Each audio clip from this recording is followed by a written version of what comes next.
Ustadz, setiap manusia pasti ada yang dilahirkan tidak sempurna, baik secara fisik maupun secara akal. Kalau secara akal, ada orang yang kecerdasannya di bawah rata-rata atau biasa disebut dengan tunagrahita. Dengan demikian, untuk mengenali Allah pasti akan sulit. Jadi bisa dibilang karena ditakdirkan memiliki kecerdasan kurang, maka tidak bisa mengenali Allah. Untuk itu mohon pencerahannya. Pertama, terkait dengan takdir ini, maka hati kita harus bening sekali ya. Harus betul-betul bening untuk bisa ikhlas menerima takdir dari Allah. Termasuk anak yang terlahir tunagrahita tadi. Padahal ketika di alam kandungan, ibunya ketika mengandung, usahanya juga sudah dilakukan dengan penuh maksimal.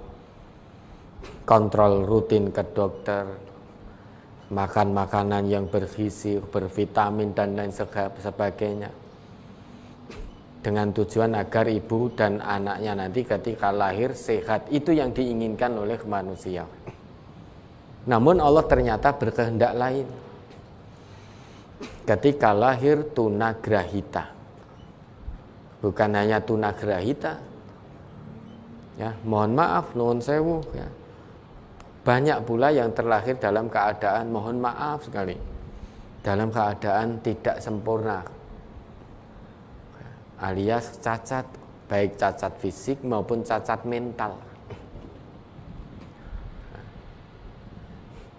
Bayi yang terlahir tadi dengan keadaan seperti itu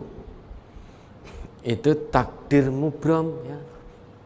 Kita tidak bisa merubah. Apakah Allah akan melahirkan seorang anak dalam keadaan melihat matanya atau dalam keadaan buta? Itu kehendak Allah dan Allah Maha mengetahui itu. Nah, itu pilihan dari Allah. Yang namanya pilihan dari Allah pasti baiknya bagi hamba yang mengimaninya. Maka terkait menerima takdir Allah yang seperti ini butuh hati yang bening.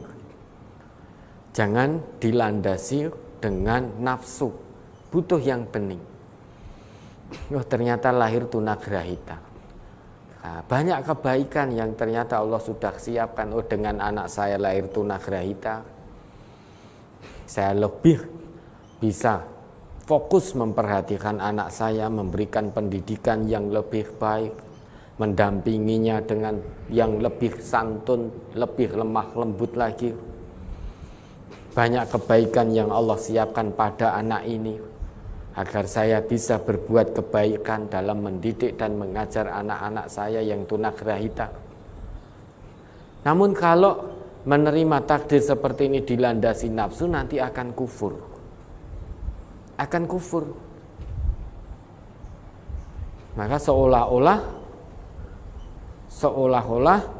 Allah, ya, menyengsarakan dirinya, maka akan kufur nikmat. Lah bagaimana yang tunagrahita kurang bisa maksimal membaca? Coba diingat kembali itu. Yang dibutuhkan untuk mengenal Allah itu tidak hanya pendengaran, penglihatan yang sempurna. Itu hanya wasilah saja dan bukan yang utama. Yang utama apa? Yaitu qalbun. Selama itu tunagrahita, tunanetra, bahkan nuwun sewu sudah tunanetra, tunarungu, asal nuraninya tidak buta, itu tetap bisa mengenal Allah. Coba diingat kembali Al-Hajj itu ayat 46.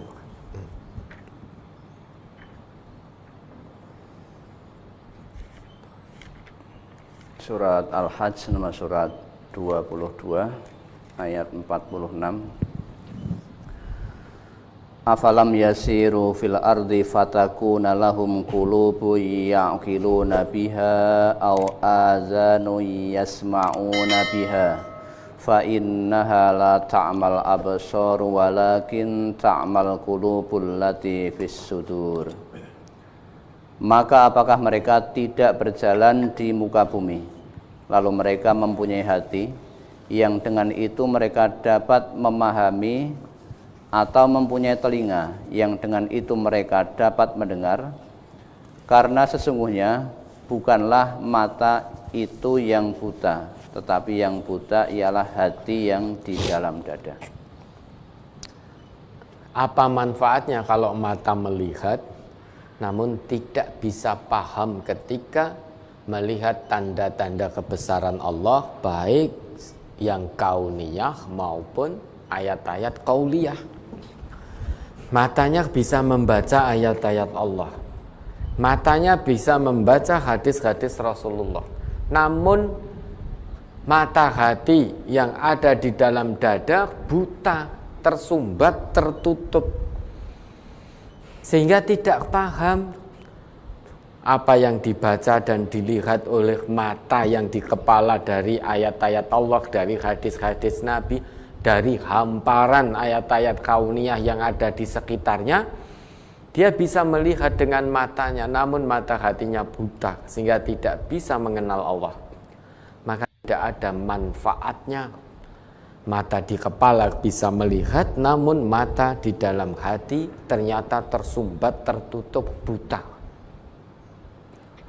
Mata di kepala melihat, bisa membaca ayat-ayat Allah, bisa membaca hadis-hadis Rasulullah, namun matanya buta, mata hatinya buta, sehingga tidak bisa memahami apa yang dibaca oleh matanya, sehingga tidak bisa memahami apa yang didengar oleh telinganya dari kebenaran ayat-ayat Allah dan kebaikan tuntunan Rasulullah. Hatinya buta, mata hatinya. Kalau mata hati buta, tidak bisa paham, sekalipun mata di kepala melihat, kalau tidak paham bagaimana mau mengamalkan. Sekalipun melihat, sekalipun mendengar, namun tidak paham, bagaimana mau mengenal Allah. Ya, matanya bisa melihat, membaca Qul huwallahu ahad, Allahu somad, lam yalid wa lam yulad wa lam yakul lahu kufuwan ahad. Afalam yasirru fil ardi fatakuna lahum qulubun ya'qiluna biha. Kenapa mereka tidak berjalan di muka bumi ini? Sehingga dengan hatinya yang Allah berikan, mata hatinya bisa digunakan untuk merenungi tanda-tanda kebesaran Allah.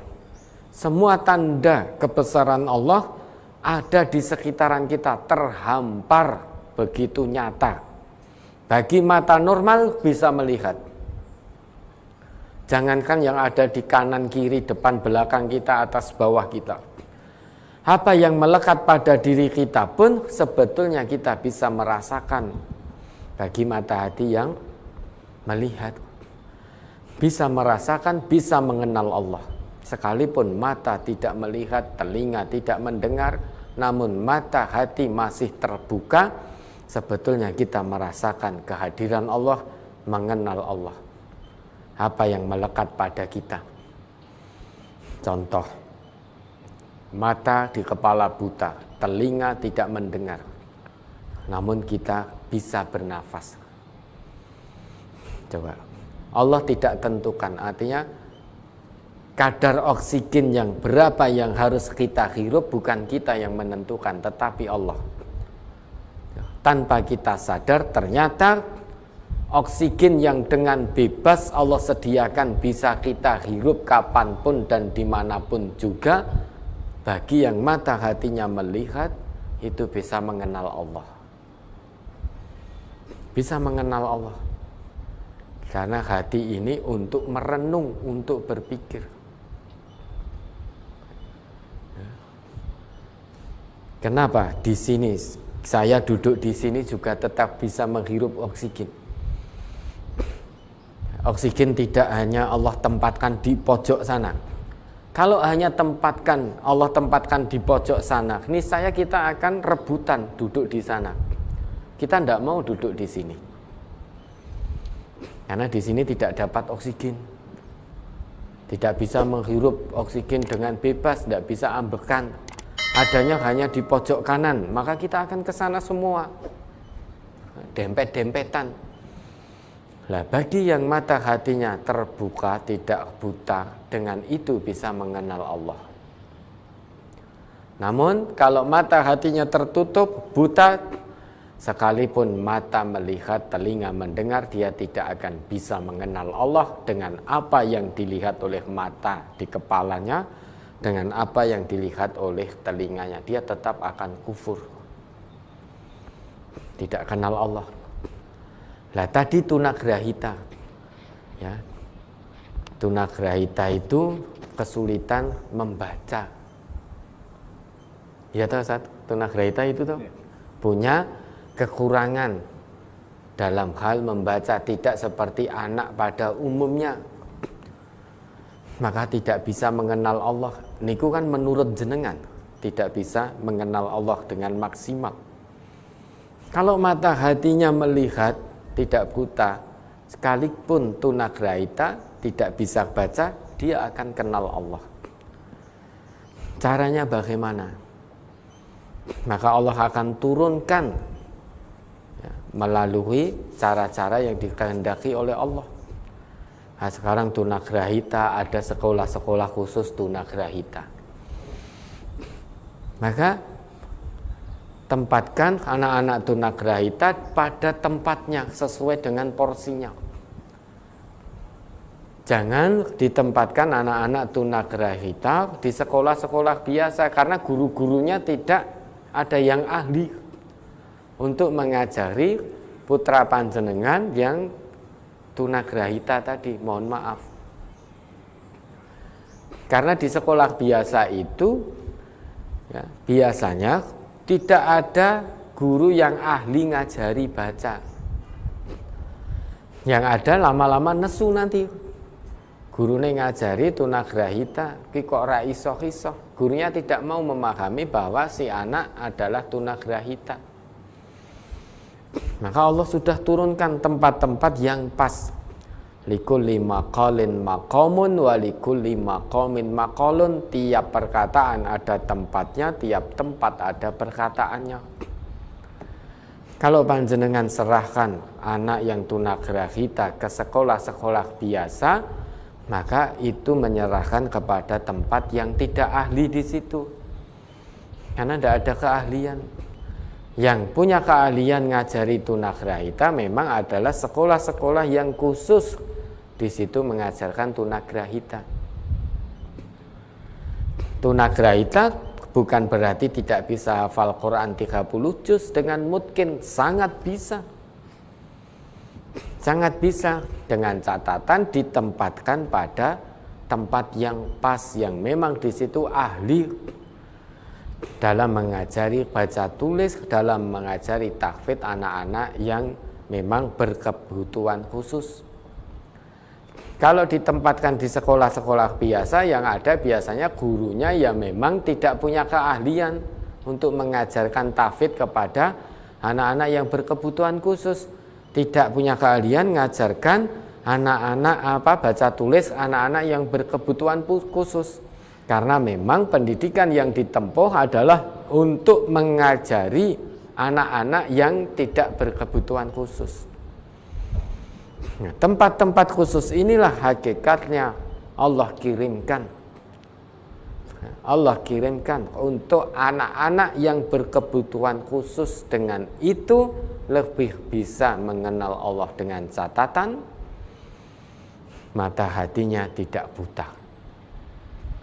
Nah, kalau yang ngajari kita tidak pernah belajar tentang bagaimana cara mengajari anak-anak tunagrahita, kita hanya belajar bagaimana cara mengajari anak-anak dalam kondisi yang tidak berkebutuhan khusus, ya tentu kita akan kesulitan karena kita bukan ahli di situ.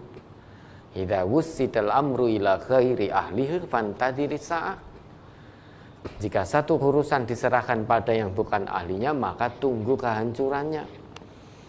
Anak-anak tunagrahita diserahkan ke guru biasa. Ya, gurunya tidak punya kemampuan, maka ya bisa kemungkinan besarnya anak tetap tidak akan bisa baca bertahun-tahun, karena guru tidak punya kemampuan untuk ngajari itu. Maka kalau ditempatkan di tempat yang memang berkebutuhan khusus dalam hal ini, misalkan tunagrahita tadi, ya insya Allah tidak butuh waktu lama anak bisa baca. Karena memang gurunya punya keahlian di situ. Ya maka kalau memang ibu qadarullah ditakdirkan oleh Allah anak yang terlahir tunagrahita, terima dengan ikhlas, terima dengan sabar. Jangan mengeluh kepada pemberian Allah, itu karunia besar Allah. Jangan mengeluh, oh kok anakku tunagrahita, oh kok anakku resoh mocok, oh kok anak saya tunanetra, oh anak saya tunarungu tidak seperti anak lainnya. Asa an takrahu syai'an fa huwa khairul lakum wa asa an tuhibbu syai'an wa huwa syarrul lakum wallahu ya'lamu wa antum la ta'lamun. Ingat, kita menjalani hidup dan kehidupan di dunia ini bukan sesuai keinginan kita, namun sesuai kebutuhan yang Allah ketahui yang ada pada kita. Kebutuhan itu yang akan bisa mendekatkan kita kepada Allah, membawa kita menuju keimanan dan ketakwaan. Kalau keinginan tidak akan bisa membawa kita menuju ketakwaan. Karena yang namanya keinginan biasanya landasannya adalah hawa nafsu. Sedangkan hawa nafsu la ammaratum bisu, mengajak kepada keburukan. Namun sesuai dengan kebutuhan. Kebutuhan menurut Allah bukan menurut kita. Kalau kebutuhan menurut Allah pasti baik, kalau menurut kita belum tentu baik. Kalau menurut kita, kita menginginkan anak yang normal, tidak tunagrahita. Namun ternyata Allah Maha mengetahui seandainya yang terlahir anaknya tidak tunagrahita, bisa jadi kita sombong lupa kepada Allah. Namun Allah lahirkan anak itu tunagrahita, dengan begitu kita bisa lebih dekat kepada Allah, ingat kepada Allah. Banyak kebaikan, al khairu khiratullah. Kebaikan adalah pilihan yang telah Allah pilihkan bagi hamba-hambanya yang beriman, yang bisa menerima dengan ikhlas, dengan sabar, dengan syukur apapun ketentuan dari Allah. Ya, ada lagi.